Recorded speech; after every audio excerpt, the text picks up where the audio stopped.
long careers are rarely defined by one moment of success. They are defined by how individuals respond to the expectations that follow.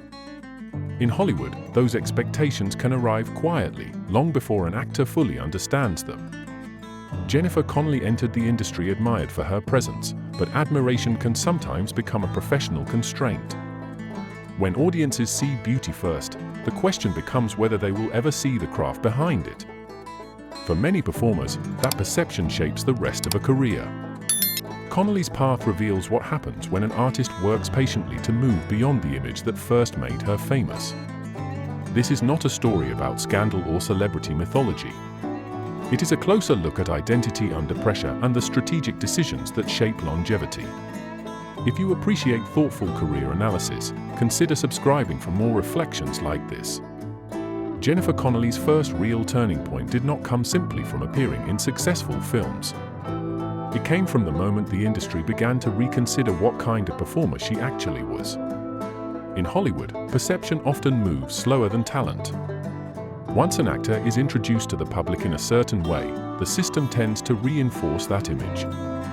For much of the early phase of her career, Connelly existed inside that framework.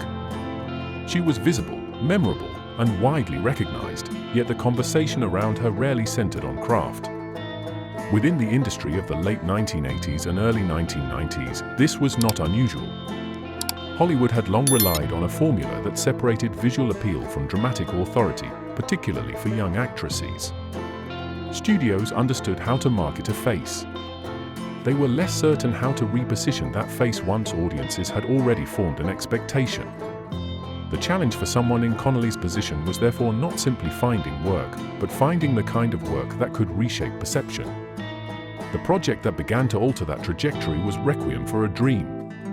The film arrived at a moment when American cinema was undergoing a shift. Independent filmmakers were pushing narratives that were psychologically raw and emotionally demanding. These were not prestige productions designed primarily for award seasons. They were films that forced actors to abandon protective distance from their characters. Connelly's role required exactly that kind of exposure. Instead of playing a figure defined by composure or visual elegance, she stepped into a character navigating desperation, addiction, and emotional collapse. The performance demanded something entirely different from the screen identity audiences had previously associated with her. Rather than preserving the mystique that Hollywood often builds around beauty, she allowed vulnerability to take center stage. For actors, these decisions are rarely simple. Taking on a role that dismantles an established public image carries risk. Audiences may resist the shift. Studios may question whether the transformation helps or harms marketability. Yet the willingness to take that risk is often what separates long careers from short ones.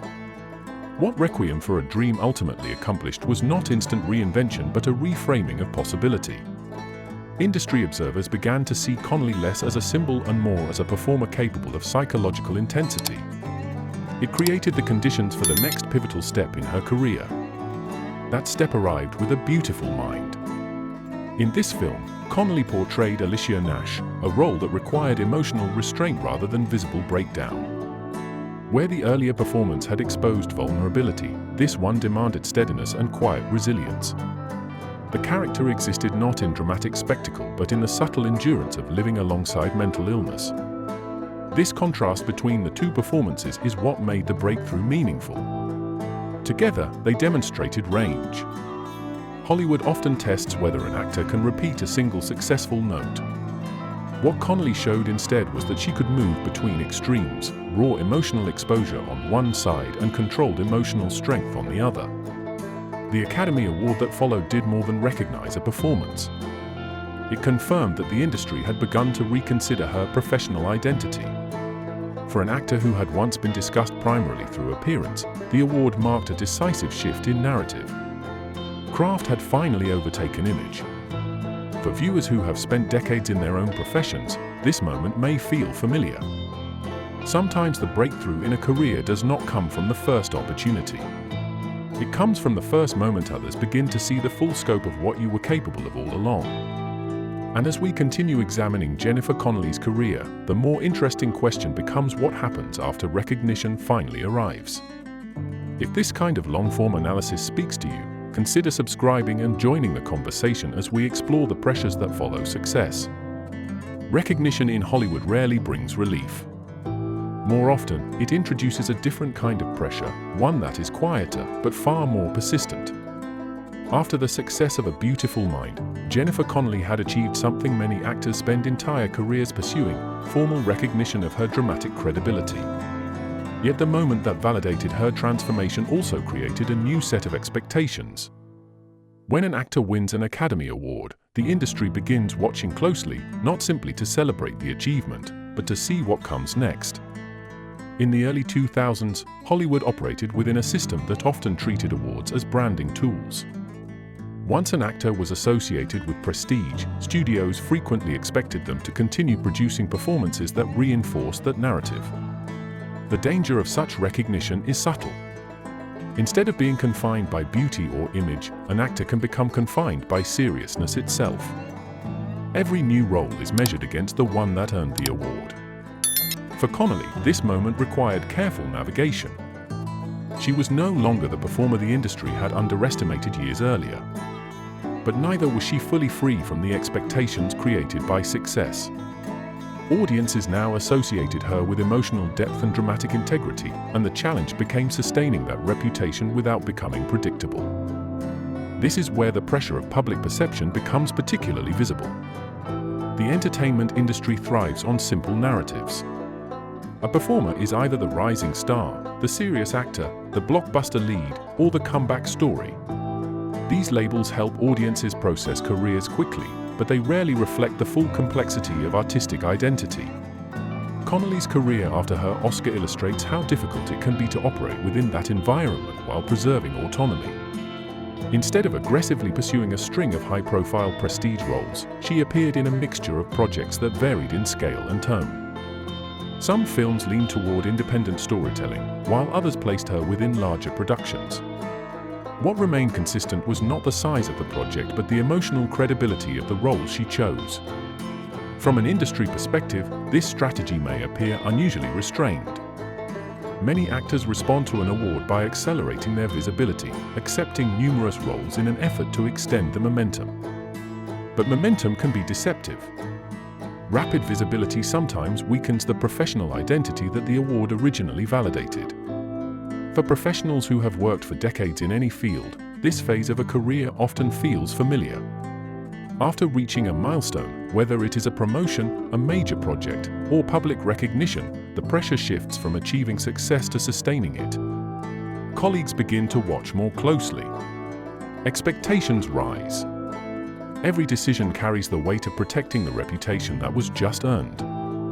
Connelly's response to this pressure suggests a longer strategic view of career development. Rather than treating the Oscar as a peak to capitalize on immediately, she appeared to treat it as a foundation.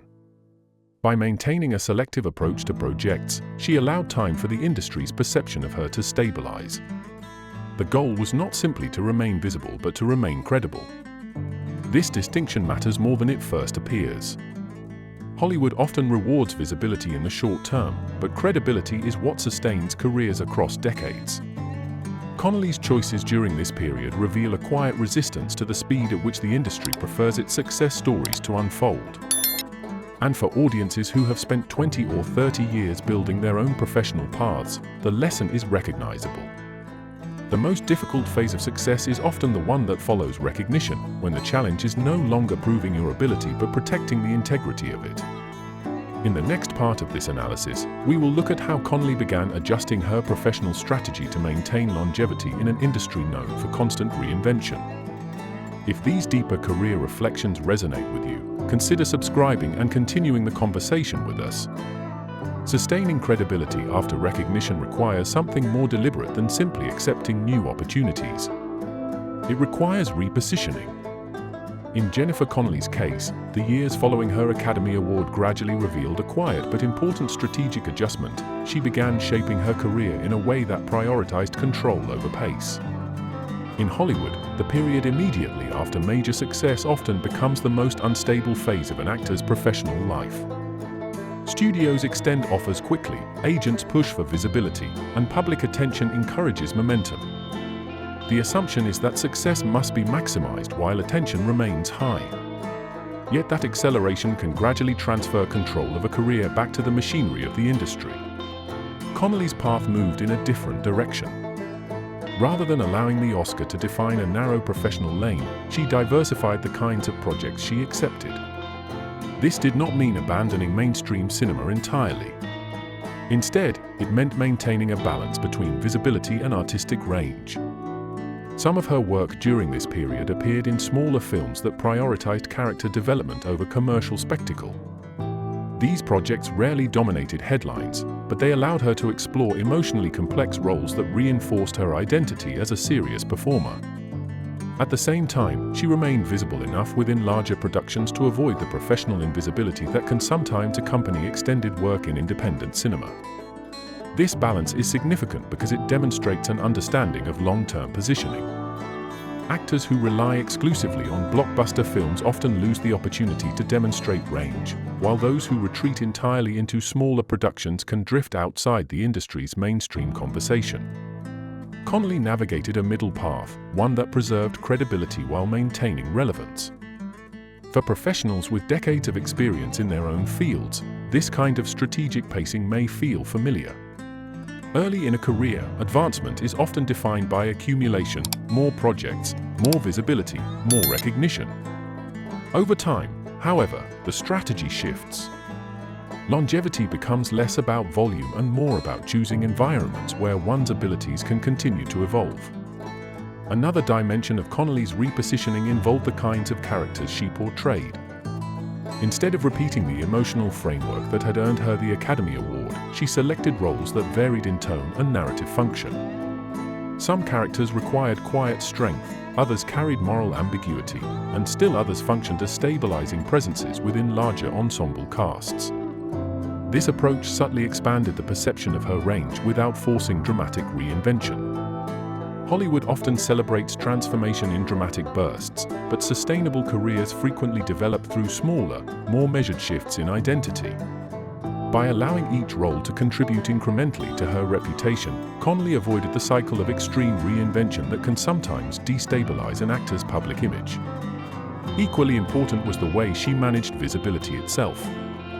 Many performers rely heavily on constant media exposure to sustain public attention. Connelly maintained a noticeably different posture.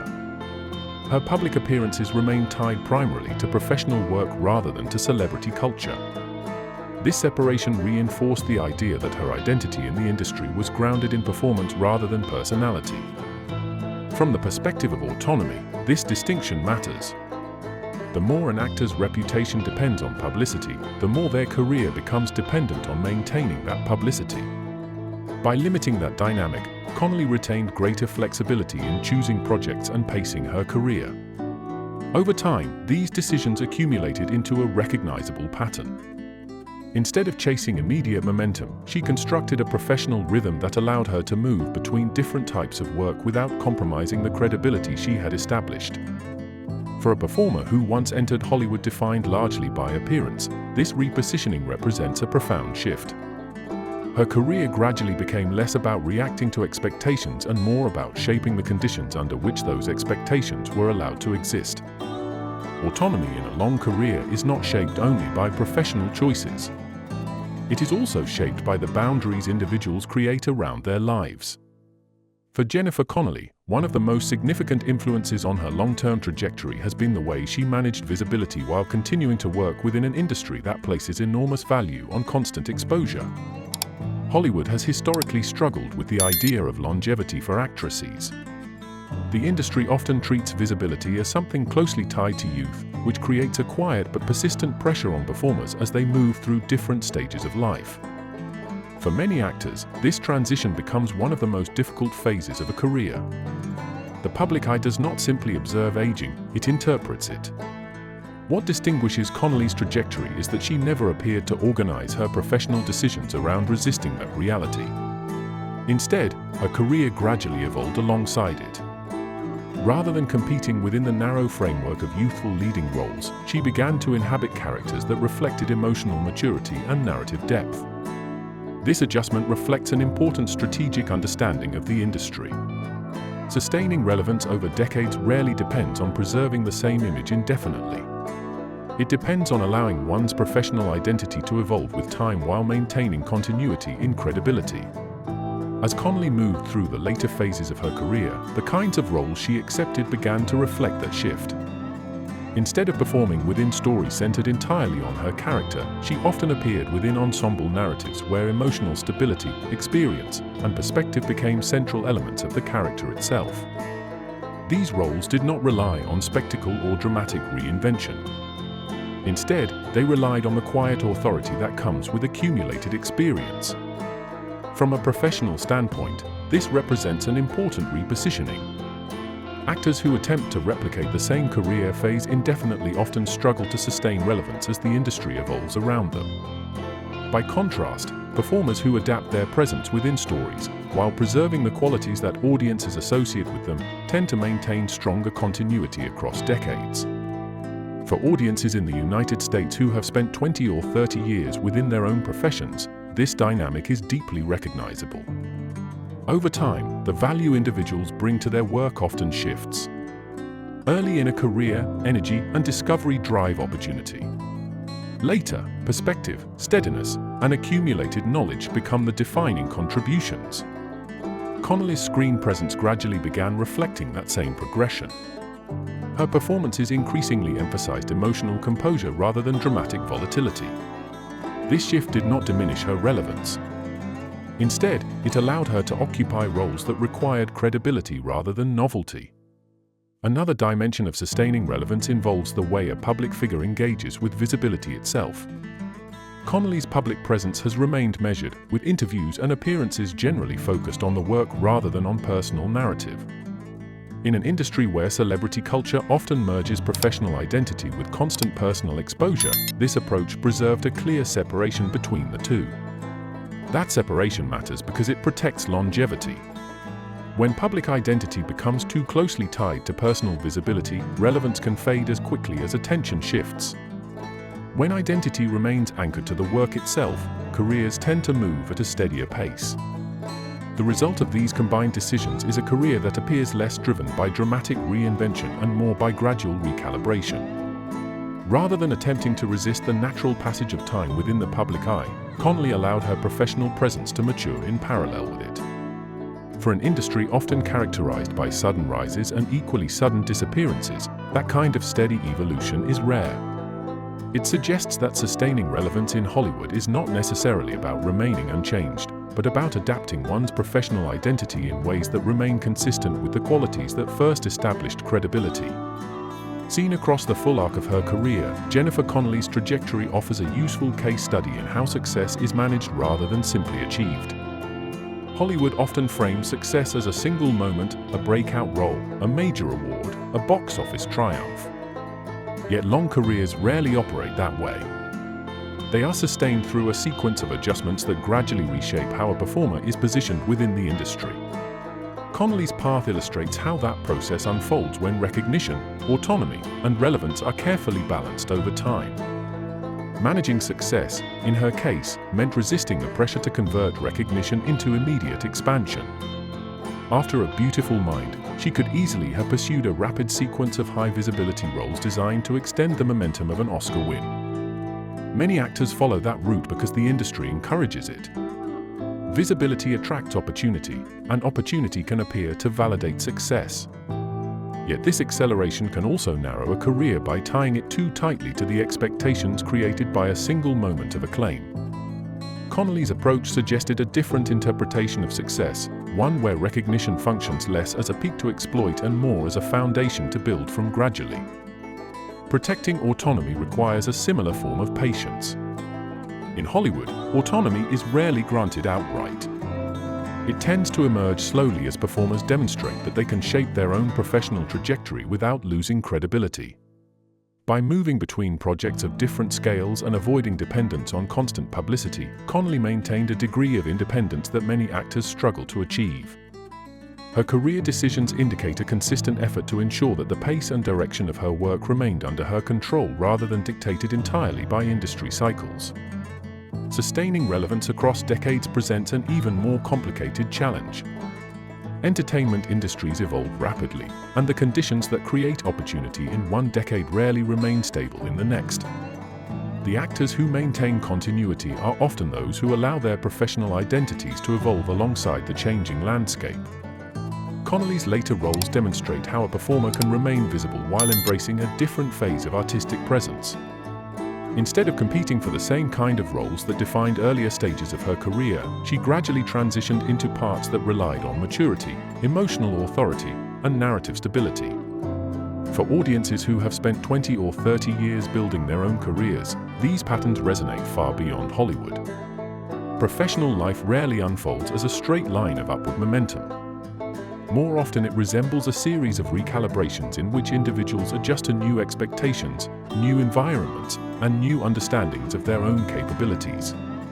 The skills required to begin a career are not always the same skills required to sustain one. From an analytical perspective, what stands out about Connelly's trajectory is its restraint. Her career does not follow the dramatic narrative of constant reinvention that Hollywood frequently celebrates. Instead, it reflects a quieter strategy, incremental repositioning, selective visibility, and a steady commitment to roles that reinforce credibility rather than spectacle. This approach may not generate headlines as quickly as more dramatic transformations, but it tends to produce something more durable. One could argue that this kind of trajectory represents a different model of success within an industry that often rewards speed and novelty. Rather than defining her career through singular milestones, Connelly allowed her professional identity to accumulate gradually through a series of measured decisions. The result is a body of work that feels less like a sequence of peaks and more like a sustained presence. For viewers who appreciate looking beyond the surface of celebrity culture, careers like this offer something valuable, a reminder that longevity is rarely accidental. It is usually the product of careful choices made long after the initial spotlight fades.